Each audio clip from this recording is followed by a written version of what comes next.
nella 12ª epistola, Seneca parla della vecchiaia ed afferma che anche la vecchiaia abbia le sue gioie. Inizialmente si reca nella villa di campagna e ovunque si giri nota dei segni di decadenza. Tutto gli sembra suggerire che il tempo stia passando ed è chiaro che notando questi cambiamenti repentini subito si innescherà su questa riflessione quella invece del tempo e si indigna con i suoi domestici perché pensa che questa decadenza, che questi segni di cedimento della casa, del giardino siano da imputare all'incuria appunto dei suoi lavoratori. In realtà non è così, sembra che non ci sia modo per evitare quindi i segni del tempo e infatti Seneca rimane stupito perché questa casa di campagna alla vista dice sorgere pietra su pietra, quindi da quando lui era giovane e soprattutto poi vedendo i platani nota come ormai siano vecchi e stiano quasi per morire. Li avevo piantati io e ne avevo visto spuntare le prime foglie.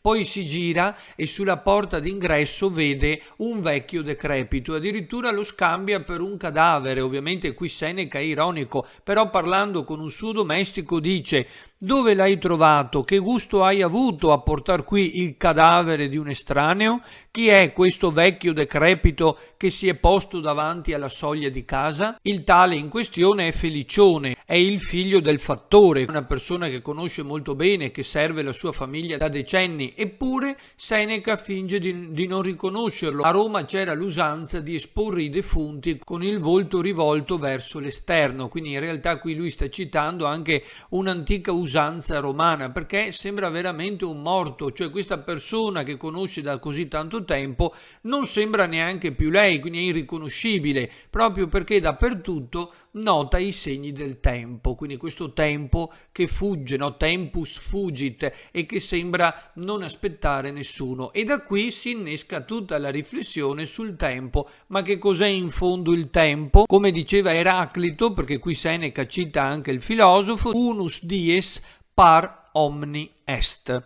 Un giorno è uguale a ogni altro. Il saggio deve forse disperarsi? Ovviamente no. Che cos'è forse il giorno? Cosa significa la frase di Eraclito? Che i giorni si somigliano un po' tutti, quindi ogni giorno io ho la possibilità di rivivere da capo, cioè è come se ogni mattina io avessi la possibilità di ripartire, di ricominciare tutto da capo. Quindi il messaggio di Seneca è un messaggio estremamente positivo, perché ci sta dicendo che l'uomo può sempre ripartire da zero, non siamo mai troppo vecchi per ricominciare, per rivivere determinate esperienze, non è mai troppo tardi per tornare indietro, per cambiare, basta volerlo, perché volere è potere, il potere di fare qualsiasi cosa, cioè tutti i messaggi di Seneca sono estremamente positivi e se applicati nella nostra vita ci aiuteranno veramente a liberarci dalla schiavitù, della dipendenza e da inutili e vane preoccupazioni, perché spesso noi ci preoccupiamo per ciò che potrebbe accadere ma che poi puntualmente non si verifica mai, e lo dirà più avanti. Dobbiamo dunque temere la vecchiaia? Assolutamente no. In quest'ottica la vecchiaia diventa soltanto una delle tante fasi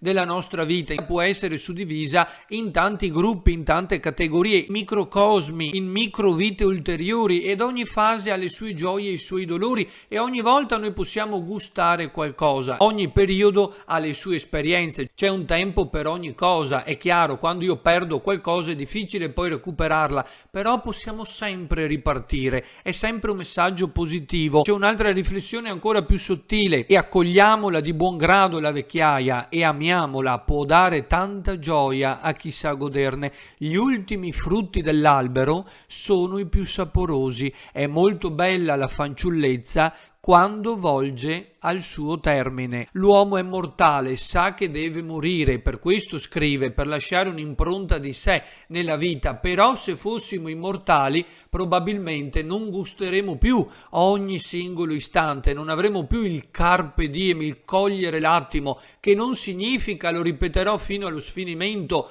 stordirsi, vivere in modo sfrenato, sregolato, fumare, bere, drogarsi. Non è questo. Cogliere l'attimo significa assaporare ogni nostro istante di vita, significa dare un abbraccio in più, un bacio in più, significa dare più peso a quel tramonto, a quell'alba che noi vediamo la mattina e la sera, significa non dare per scontata la presenza di una persona, di un figlio, di un genitore, di una moglie, di un marito, perché quell'attimo o quel giorno potrebbe essere l'ultimo. Questo significa il carpe diem, cioè il gustarsi ogni momento, vivere l'attimo presente senza essere schiavi del passato e senza essere mentalmente proiettati verso il futuro e quindi perdere continuamente l'attimo presente, perché la società moderna, ognuno di noi non vive più l'attimo perché pensiamo sempre o al futuro oppure siamo schiavi degli errori o dei rimpianti del passato. Come dice anche Orazio,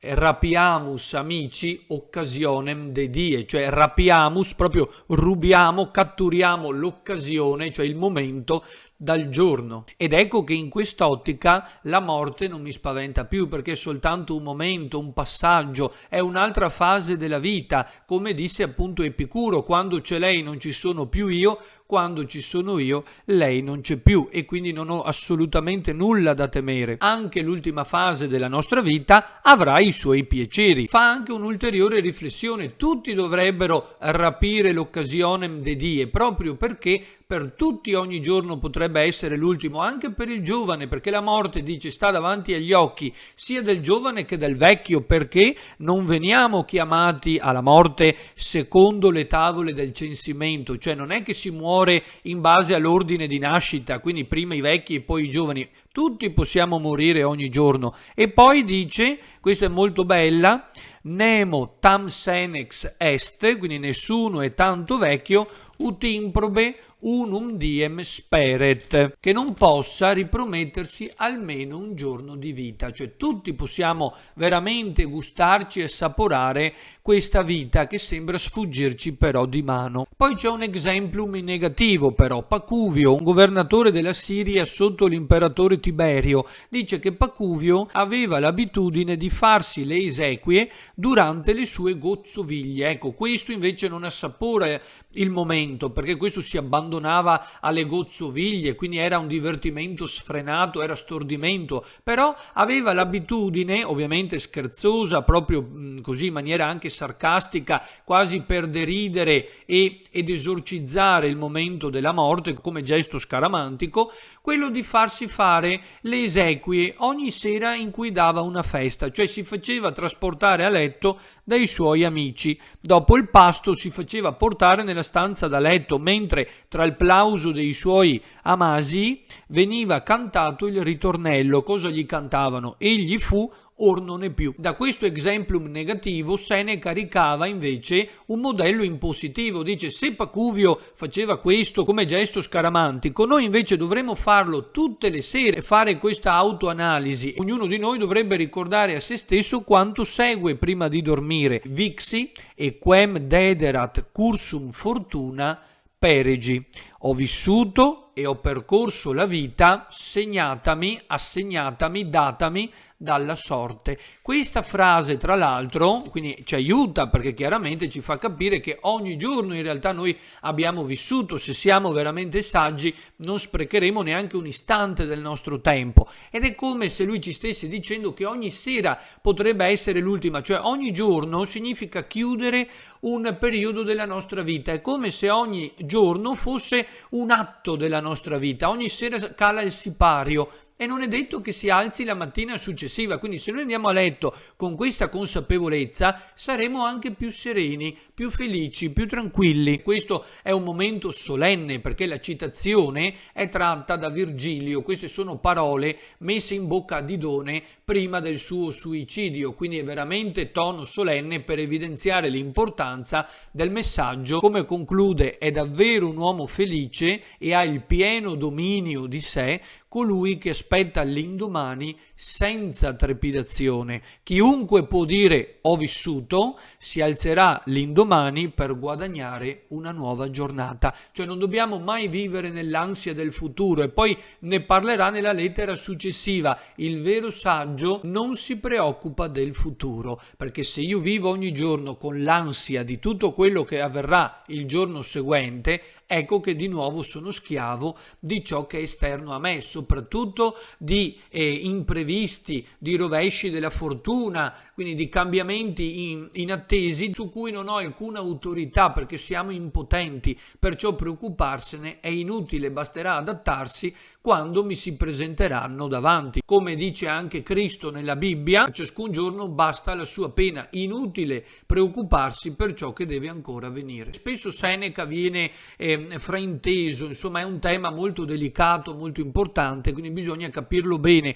perché sempre all'interno dell'ottica del vero saggio. Dice alla fine che da ogni parte si aprono molte vie facili e brevi verso la libertà. Che tipo di libertà? La libertà totale. Ringraziamo Dio per il fatto che nessuno è costretto a rimanere in vita. Deo gratias, quod nemo in vita teneri potest. Ringraziamo Dio proprio perché nessuno è costretto a rimanere in vita. Ecco, questa è una cosa interessante, cioè per lo stoico, per il saggio, la vita non deve essere vissuta fino alla fine se questa vita non ci soddisfa più. È chiaro che possiamo sempre cambiare, però nell'ottica del filosofo, del vero saggio, se io sono arrivato al termine dei miei atti, riesumando questa metafora teatrale, so di aver concluso il mio percorso, oppure sono talmente schiacciato dagli affanni, dai pesi di questa vita, Seneca dice: nessuno mi trattiene, Dio mi ha dato questa libertà, cioè sono libero di andarmene in qualsiasi momento, attraverso il suicidio dello stoico, colui che preferisce morire anziché continuare una vita di schiavitù. E infatti poi farà l'esempio di Catone Uticense, che preferì la morte da uomo libero anziché la vita in schiavitù, in catene.